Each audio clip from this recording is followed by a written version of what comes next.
Well, it's February 27th, 2021. An important day in the history of pop culture, I guess, especially for kids who grew up in the 90s. Today is the 25th anniversary of the Pokemon series, and I'm going to talk about my history with it. Gotta catch 'em all.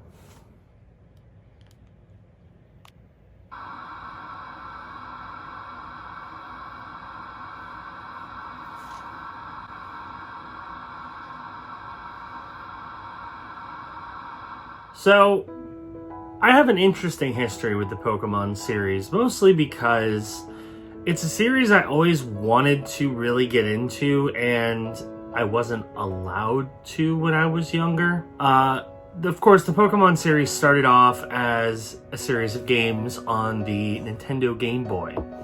I was not allowed to have a portable game system or any game system in general when I was a young kid because my parents wanted to kind of control the use of electronics, which, I mean, I guess was a good idea in theory, but they kind of laxed that as the years went on. But because of that, like, I played some early Pokemon games on like a friend's Game Boy or at like a doctor's office or something, but that's really the only exposure I had to Pokemon for a little while. And then the anime came out in the early 90s, and that's when I really got into it. I watched the anime on, I think it was WB or Fox, one of those two. I didn't have like cable, so basically all the shows that I was allowed to watch, I watched on basic cable. So Pokemon was one of the shows that I was really getting into, and once I got into the anime, then I got into the card game. And when I say get into the card game, I really got into the card game. It was kind of the only thing I was interested in for a while.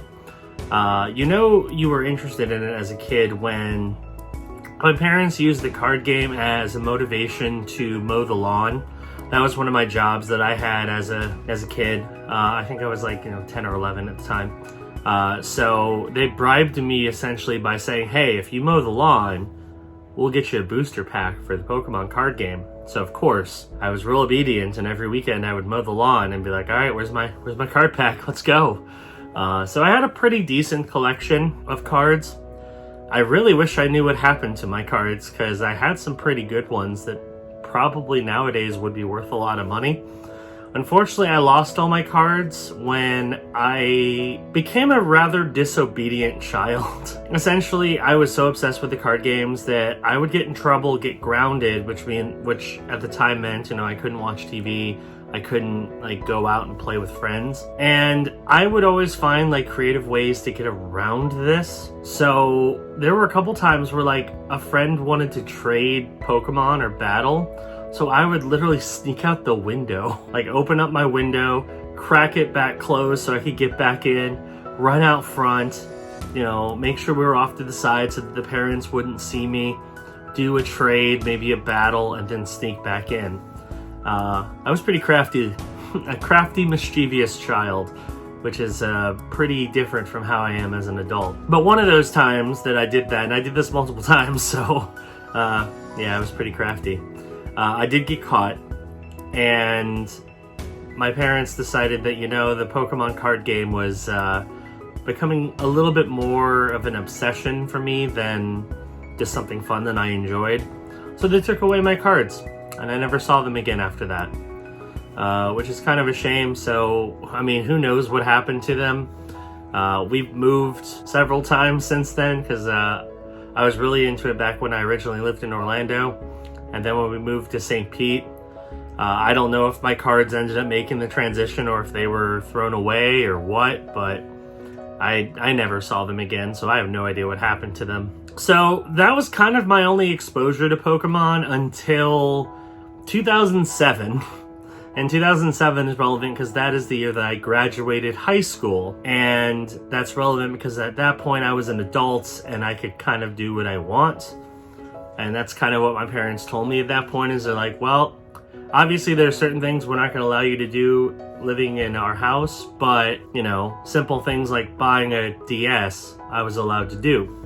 So that was one of the first things I did when I turned 18 and graduated high school, is I bought a Nintendo DS, and the first ever Pokemon game that I played was Pokemon Diamond. And I played it to death. I beat it, was really into it.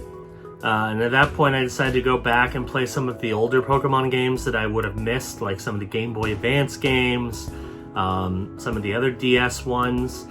And from that point on, I think I've owned every mainline Pokemon game that have come out since. Of course, the most recent release is Sword and Shield, which I got on release and have played quite a bit of. I also got both of the expansions when they came out, played them a lot. So naturally, Pokemon has been something that I've kind of grown up with, and I very much enjoyed the experience of playing. What I think is so appealing about Pokemon is the fact that, first of all, it's a very good early example of a turn-based RPG. So it's a genre that's pretty easy to figure out. It's just, you pick your attack, you attack. You can also pick defense moves or support moves. It's a good way to kind of get younger kids into the whole concept of an RPG. It's also really good because the catching aspect and, wanting to catch them all is really addicting. It's something, especially if you have kind of that completionist bone in your body, you immediately are like, all right, how am I going to complete the Pokedex? How am I going to find somebody who has the other version who can trade me the stuff that I'm missing, and yada, yada, yada. So that element of it is also addicting. Plus the fact that, the Pokemon designs are really, really cool. Sometimes you get some that you were absolutely obsessed with. For me as a kid, the two Pokemon that I was absolutely obsessed with were Magnemite and Scyther. I love those two designs. Magnemite is just a floating magnet thing. I thought it was really cool growing up. And then Scyther is like a giant praying mantis bug. So they were both awesome. And of course, as I grew up, I became much wiser and decided, Charizard is kind of the coolest. So very much a Gen 1er in terms of the Pokemon that I tend to know the best. Obviously, I have played all the games, so I know of other Pokemon from the later entries in the series, but definitely Gen 1 appeals to me the most, so I very much enjoy it. So, yeah, Pokemon's kind of been a cool part of my life. I wouldn't say I'm nearly as obsessed in that franchise as a lot of other people are, but whenever they release a big new mainline game, I'll absolutely play it. I've even played some of the spin-off games. I had Pokken Tournament a couple times, and I like Pokemon Snap. I never had an N64, but I did play it at a friend's house. Pokemon Snap I thought was pretty cool. So I am excited to get the new Pokemon Snap game when it comes out. So yeah, that's kind of my history with Pokemon. It's a great franchise. I'm glad it's still going strong. If anything, it's become almost as popular now as it was back in the 90s. I mean, back in the 90s, Pokemon was everywhere. You couldn't go 10 feet without seeing something Pokemon related, and it's kind of that way again. Pokemon cards are worth tons and tons of money. The anime is still going strong. The games are still going strong. So there's tons of different stuff you can get, including this little Pokeball controller that I have for the Switch. It's pretty cool looking. I have really no use for it besides it came with Mew that I was able to download into Sword and Shield, so that's mostly why I got it, but it's cool looking. I like it. So, yeah, I wanted to kind of talk about my history with the Pokemon franchise, what it means to me on Pokemon Day. I'll also, I guess, touch briefly on the two new Pokemon games that were announced yesterday as part of the Pokemon Direct. First of all, we have Diamond and Pearl remakes, which of course, I've got to play because it's been, 14 years or so, 15 years since I played Diamond. I very much enjoyed Diamond. I thought it was an absolutely fantastic game.